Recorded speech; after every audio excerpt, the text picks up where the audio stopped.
البطل الأولمبي وبطل العالم للملاكمة إبراهيم أسلوم كان ضيف شرف كأس محمد السادس الدولية للملاكمة الذي دارت أطواره بمراكش. نلتقي مجددا عادل فرقان في حوار مع البطل الأولمبي. Bonjour à tous, bienvenue dans cet entretien exceptionnel. Canal Atlas, vous le savez, le programme que vous ne manquez jamais. Je suis ravi de vous retrouver. Ici même, entretien exceptionnel, invité exceptionnel, Brahim Asloum. Quel honneur et puis un plaisir de vous recevoir. Bonjour. Bonjour. Comment ça va tout d'abord? Écoutez, ça va très bien.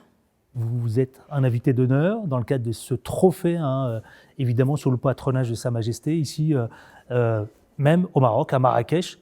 Qu'est-ce que ça représente pour vous justement, ce trophée, cette 6e édition du Golden Belt, justement dans cette série mondiale de la IBA? Non, je suis fier et honoré d'être ici, d'être invité par le président de la fédération marocaine. C'est toujours très agréable d'être mis à l'honneur, surtout dans un continent que je connais parfaitement. Je suis d'origine algérienne, donc vraiment fier et heureux d'être ici au Maroc. Non, je suis impressionné de voir un tournoi comme celui-là, d'une ampleur internationale, avec des athlètes de qualité, des athlètes marocains et marocaines engagés dans cette compétition. Je trouve ça beau. Moi, j'ai commencé la boxe par hasard. Moi, j'ai assisté à un gala de boxe, j'avais à l'âge 14-15 ans, j'allais sur mes 15 ans. Et puis, j'ai découvert un petit jeune qui boxait et il m'a donné le goût et l'amour de la boxe. Et quand je vois ce genre de tournoi, même si c'est un tournoi d'envergure internationale, ça va donner la possibilité à des mômes, des jeunes garçons et filles marocains, de pouvoir observer ce que font ces athlètes et peut-être de les imiter et défendre les couleurs demain du pays aux Jeux Olympiques. Brahim Asloum, on va en parler. Vous, je le rappelle à ceux et celles qui nous regardent, vous le savez, vous êtes à la fois champion olympique à Sydney en 2000, champion du monde en 2017, et puis je compte pas ces évidemment sommes où vous avez été à plusieurs fois récolter des victoires.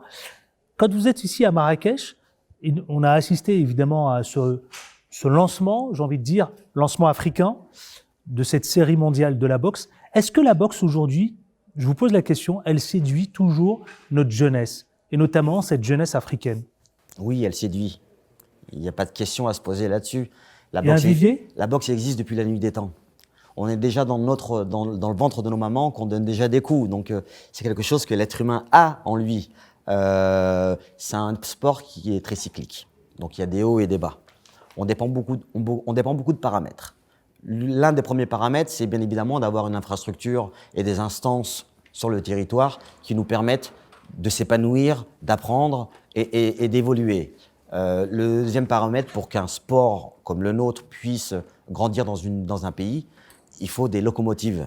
Et des locomotives, c'est nos champions et nos championnes.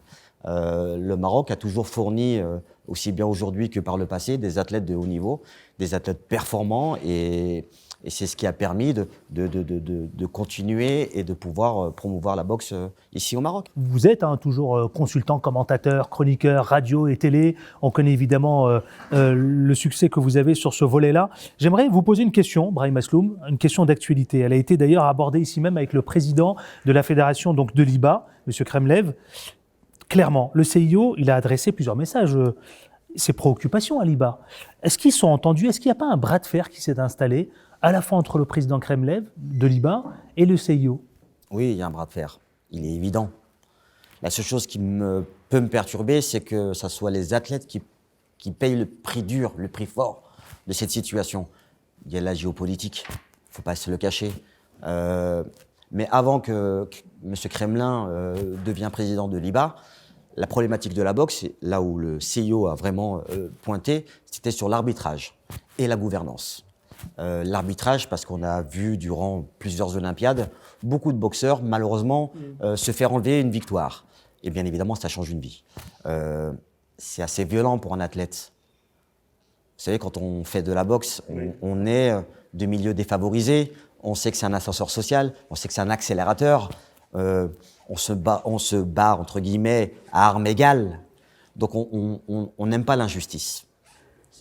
Mais malheureusement, on est en train de faire subir, en tout cas à cette discipline, la possibilité demain de pouvoir rêver de faire les Jeux Olympiques. J'espère qu'on n'arrivera pas à ce cas-là. Alors justement, je vous pose la question, Brahim Asloum, est-ce que vous pensez, vous avez le sentiment, parce qu'il y a un grand flou là, vous-même venez de le décrire, ce grand flou, est-ce qu'il y a un avenir sur la boxe olympique? Vous-même, champion olympique à Sydney, est-ce que et je sais que vous êtes très attaché à cela, les JO de 2024 à Paris, est-ce que la boxe sera présente? Oui, pour 2024, elle est maintenue. La question se pose pour 2028 à Los Angeles. Aujourd'hui, la position du CEO, c'est que la boxe pour 2028 est entre parenthèses. Elle demande à l'IBA, dont son président, d'être transparent, d'apporter des modernités, en tout cas de moderniser la gouvernance. Il faut de la transparence. Et là, il y a encore un flou. Alors, il y a un vrai problème. C'est que le président aujourd'hui de l'IBA est russe. On connaît le conflit actuel entre l'Ukraine et la Russie. On sait que le CEO se positionne pour pouvoir, en tout cas, ne pas autoriser dans l'immédiat la possibilité aux athlètes, tous sports confondus, russes et biélorusses, de participer aux Jeux Olympiques. Là, on tient des athlètes en otage. On ne devrait pas le faire. Alors, par le passé, quand on a des athlètes qui sont dans des pays en guerre, ils défendent en général sous la bannière olympique. Donc il y a toujours la possibilité pour les athlètes de pouvoir participer aux Jeux. C'est possible. C'est possible. La seule chose qui est problématique, sous le CIO, la seule problématique qu'on peut avoir, oui c'est possible. La seule problématique qu'on peut avoir, c'est que celle qui organise les tournois au quotidien durant l'année, c'est les fédérations internationales, comme l'IBA aujourd'hui. C'est elle qui permet aux boxeurs de pouvoir progresser et de se qualifier. En tout cas, gagner en expérience. Aujourd'hui, le système de qualification pour les Jeux Olympiques de boxe n'est pas aussi clair que ça. En temps normal, il fallait participer à un tournoi européen et mondial, arriver en phase finale pour pouvoir gagner son billet pour les Jeux Olympiques. Aujourd'hui, comme c'est plus l'IBA qui qualifie les boxeurs, c'est l'organisation du CIO, une commission qui a été créée, qui organise ces événements-là pour qualifier les boxeurs. Brahim Asloum, comment vous voyez, je sais que vous êtes très attaché évidemment entre les deux rives, l'Europe, la France, je sais que vous êtes très, très attaché à cela, et notamment le continent africain. C'est vos origines aussi également, vous nous l'avez rappelé avec évidemment vos origines algériennes. Comment voyez-vous l'avenir justement proche, très proche, c'est-à-dire que dans les mois à venir, justement, vous parlez de passerelle entre ces deux mondes. Comment vous le voyez-vous? Parce que je sais que évidemment vous êtes très attaché à ça. On est beaucoup de Français d'origine algérienne, marocaine, tunisienne en France, bien évidemment. On a appris notre métier. Aujourd'hui, on est à un âge où on peut transmettre sans doute les choses aussi. Donc voilà, c'est à nous, pourquoi pas, de proposer nos qualités, pour pouvoir faire développer sur le continent africain un sport comme peut être la boxe ou le MMA ou le kickboxing. Voilà. Donc voilà, je pense qu'on a un vivier qui est réel, qui est présent. Maintenant, il faut les attirer, bien évidemment. Mais le pont existe, mais il a toujours existé. Maintenant, à mes yeux, il faudrait le consolider. Alors, il y a plusieurs manières de le consolider, mais bien évidemment que le pont existe déjà. Après, évidemment, ce chapitre actu, vous savez, Brahim Asloum, on va prendre le temps aussi de mieux vous connaître. Avec plaisir. Un petit portrait, évidemment, qu'on va brosser. Je sais aussi que vous êtes amateur de foot. Grand amateur de foot et grand fan de Zinedine Zidane. Évidemment, l'icône. Zizou, c'est notre élu. Alors, justement, parlons-en. Vous avez suivi l'équipe marocaine. Ouais. En pleine Coupe du Monde. Je pense que je ne suis pas le seul. Vous n'êtes pas le seul, absolument. Alors justement, est-ce que vous considérez aujourd'hui qu'elle a mené un parcours évidemment exceptionnel, parce que c'est la première équipe africaine, justement cette équipe du Maroc incarnée par Regragui, son coach, son entraîneur. C'est la première équipe, donc je le disais, à se hisser en demi-finale d'une Coupe du Monde. Exceptionnel. C'est plus qu'exceptionnel, c'est une fierté. Une fierté d'avoir le continent africain représenté dans le carré final d'une Coupe du Monde. Le Maroc aujourd'hui, mais bien sûr qu'ils ont marqué l'histoire. Ils ont marqué l'histoire pour plusieurs raisons. La première, son jeu de base, qui était très agressif, qui était très complet. Les joueurs étaient prêts à mourir sur le terrain. Les consignes du coach, les tactiques ont été exemplaires. Vous battez le Portugal, qui est sans doute l'équipe favorite de ce mondial. Vous battez l'Espagne. On connaît les qualités de ce genre d'équipe. Et le Maroc a été plus qu'à la hauteur. Elle a dominé sur le jeu. Et j'ai envie de dire, ce qui m'a marqué le plus, c'est le symbole que ça a créé. Moi, vous savez, l'image que je garde de cette Coupe du Monde, d'avoir vu les mamans, en tout cas les joueurs, d'aller embrasser leur maman dans le stade. En temps normal, si vous regardez un peu le football, c'est les joueurs qui vont aller embrasser leur femme. On vient tous du ventre de notre maman. On sait qu'on est éduqué par nos mamans.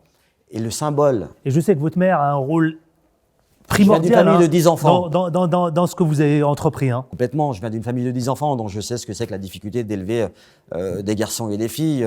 Il y a rien. Déjà, je suis papa de 2 enfants, donc 2 enfants, c'est déjà difficile. Mais quand vous en avez 10, donc j'ai un respect énorme pour ma maman. Et je sais que c'est notre culture, ça. Et ça s'est fait naturellement. Et c'est ça qui a été beau. Ça a été repris dans le monde entier. Je félicite aussi Sa Majesté qui a invité toutes les mamans à la cérémonie pour pouvoir récompenser les athlètes, qui les a mis au premier plan. Vous savez pourquoi j'apprécie ce genre de choses? C'est le plus beau message qu'on envoie à notre jeunesse. Qu'est-ce qui vous a nourri justement dans votre tendre jeunesse? Qu'est-ce qui vous a nourri? Qu'est-ce qui vous a provoqué chez vous cette niaque? En fait, Vous parliez d'injustice, il y a des mots qui ont capté mon attention. Complètement. Vous avez parlé d'inégalité. Plus jeune, d'accord, dans votre tendre jeunesse, qu'est-ce qui a provoqué cela? En fait, je pense que petit, entre 8 et 12 ans, j'avais des vraies questions existentielles. J'essayais de comprendre où est-ce que j'évoluais, ma famille, mon environnement. Et ce que je n'avais du mal à accepter, ce que j'avais du mal à accepter surtout, c'était pourquoi je viens d'une famille nombreuse, avec tout le respect que j'ai pour ma famille, j'aime mes frères et sœurs. Sincèrement, je me pose pas de questions. Mais je savais qu'il fallait tout que je partage avec mes frères et sœurs. Je me posais la question de savoir pourquoi je suis né à Bourgoin-Jallieu, où il n'y a pas la mer, c'est pas la capitale. J'aurais aimé, moi, vivre au bord de la mer. J'aurais aimé être né dans des grandes villes pour pouvoir tout de suite accéder à des choses qui me permettent de grandir plus vite et de m'épanouir. Et puis à un moment donné, je me suis dit, bon, je me suis posé toutes ces questions et je me dis, bon, Brahim, à un moment donné, si tu veux quelque chose, va te le chercher. Ouais. Et à partir de là, j'ai commencé à me fixer des objectifs. Et voilà, et je suis passé d'un objectif à un autre, jusqu'à un moment donné où mon rêve ultime, quand j'ai découvert la boxe, c'était d'être sur le toit du monde et d'être champion olympique. Et il y a un truc qui m'a sans doute encore donné plus de force. C'est que je deviens champion de France scolaire.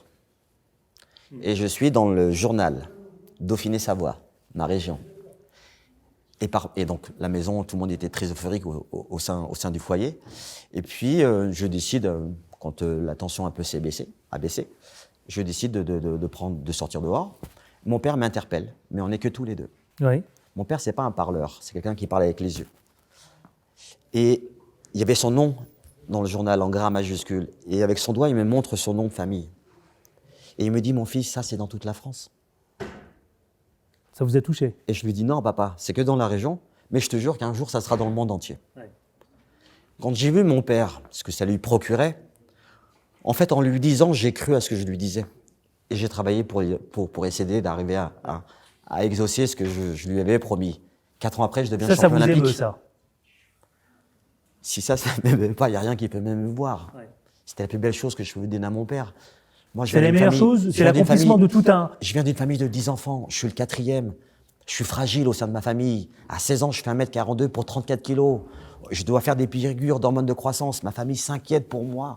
Je les vois tous les jours. S'inquiéter. Je pleurais facilement parce que j'étais sans doute fragile. Et en fait, quand j'ai découvert la boxe, c'est pas les coups de poing qui m'ont plu. C'était la beauté de cet art, cette manière de se déplacer, de toucher sans se faire toucher. Et quand je vois ça, je fais waouh, c'est ça que je veux faire. Donc c'est possible. Oui, c'est possible. Tous celles et ceux qui nous regardent, c'est possible encore aujourd'hui. Hein. Mais bien évidemment que c'est possible. I have a dream, justement, c'est encore possible. Mais bien évidemment que c'est possible. La seule chose qu'il faut avoir peur, c'est de Rabbi. C'est tout. Après, il faut travailler. Par contre, on n'a pas, en rêvant, les réseaux sociaux ont changé un peu la donne. On pense qu'on est arrivé parce qu'on a un certain nombre de followers et qu'on est arrivé. Non, le sport de haut niveau et la vie dans son ensemble, hein, ça passe par le travail. Il y a une déclaration que j'ai récupérée, moi, qui m'a beaucoup plu, Brahim Asloum. Vous dites en boxe, les limites ne sont que personnelles. Tout est une question de mental. Ce mental, justement, est-ce qu'il est présent encore chez vous? Et comment vous le transformez auprès de cette génération qui vous regarde aujourd'hui? Oui, il est en moi. Alors, il est moins excité aujourd'hui parce que j'ai déjà accompli ce que je me souhaitais dans mon sport. Alors, il est différent aujourd'hui parce qu'aujourd'hui, je veux que mes enfants soient fiers de moi. Donc, bien évidemment que je me trouve des sources de motivation et j'essaye d'aller dans des sphères que je ne connais pas ou que j'ai envie de découvrir et essayer de performer parce que j'aime être bon dans ce que je fais. Et puis après, il y a une chose que je fais régulièrement, c'est que j'interviens beaucoup dans les quartiers, par exemple, dans les écoles, pour leur expliquer mon parcours, de leur expliquer d'où je viens, comment j'ai grandi, comment j'ai travaillé pour accéder à mes rêves. Et derrière, je leur dis, si moi je l'ai fait, je suis en face de vous. J'ai rien de plus que vous, moi. J'ai une tête, deux bras, deux jambes. Par contre, j'ai cru en ce que je faisais. Et j'ai travaillé sans doute plus que la norme. Vous suscitez de l'espoir. Il faut. Si je te résume mon parcours, ma plus belle fierté. Je vous ai dit tout à l'heure, mon père est parti de chez lui à l'âge de 14 ans pour venir en France. Moi, ma plus belle fierté, c'est ça. C'était juste pour lui dire, papa, je sais pas si tu te poses la question de savoir si tu as réussi ta vie ou pas. Mais oui, tu l'as réussi. Ouais. Tu as élevé des enfants en France, ils ont bien grandi, avec toutes les valeurs que tu nous as inculquées. Et aujourd'hui, ton fils est décoré par le président de la République. Et ils peuvent être fiers, vos parents. J'espère, je pense. Ouais, je pense. On arrive au terme de cet entretien exceptionnel, justement, mon cher Brahim Asloum. Quelques questions encore. Est-ce que vous avez des références, parce que vous êtes grand boxeur, justement, des références de ceux qui sont encore de cette vie, ceux qui nous ont quittés, parmi les grands boxeurs, hein, est-ce qu'il y a de belles signatures qui vous ont suscité, vous savez, justement, cette niaque durant votre jeunesse? Mohamed Ali. Mohamed Ali. Vous parliez de classe de Zidane, c'est aussi la grande classe, Mohamed Ali? C'est la grande classe. Et encore, Mohamed Ali, c'est encore autre chose, parce qu'il s'y met dans des situations compliquées. On parle d'une époque où la ségrégation est forte. Oui, très. Il se positionne, il défend la cause des Noirs. Il met sa carrière entre parenthèses, on le condamne à faire de la prison. Il explique que les Vietnamiens ne l'ont jamais insulté, ne lui ont jamais manqué de respect, qu'il n'avait pas lieu d'aller se battre. Ça vous parle. Mohamed Ali, ça vous parle. C'est la grande classe. Ouais. C'est aussi quelque part, en quelque sorte, un peu votre histoire aussi. C'est ma référence. C'est bien évidemment que ça peut être qu'une référence. Mohamed Ali, par exemple, je le mets au niveau d'un Nelson Mandela. C'est des hommes qui ont été forts pour leurs valeurs, pour leur peuple, pour la dignité de l'être humain, le respect de l'être humain. C'est ce que véhiculent toutes les religions au final. Et ça, c'est des valeurs que vous voulez continuer à véhiculer, vous-même? C'est la base. Comment voyez-vous aujourd'hui, pourquoi la société part un petit peu à la dérive? Parce qu'on néglige actuellement ses valeurs. Dites-moi, Brahim Asloum, comment vous voyez votre avenir? Est-ce qu'il s'oriente plutôt en tant que dirigeant au sein d'une fédération mondiale, peut-être, certainement, en tant que cadre à l'IBA, en tant que consultant, média, comment vous le voyez, votre avenir? Moi, en général, je me projette j'ai des cycles de 4-5 ans. Et on arrive au JO de 2024, dans un an. Mon cycle jusqu'à aujourd'hui, réellement, mon schéma, il est jusqu'à 2024. On a les Jeux Olympiques en France. J'ai un rôle à jouer, bien évidemment, et j'ai envie de le jouer pleinement, de pouvoir insuffler cette envie à cette jeunesse de pouvoir se dépasser, de croire en ses rêves et d'y arriver. Je suis encore dans cette phase où j'ai envie de transmettre.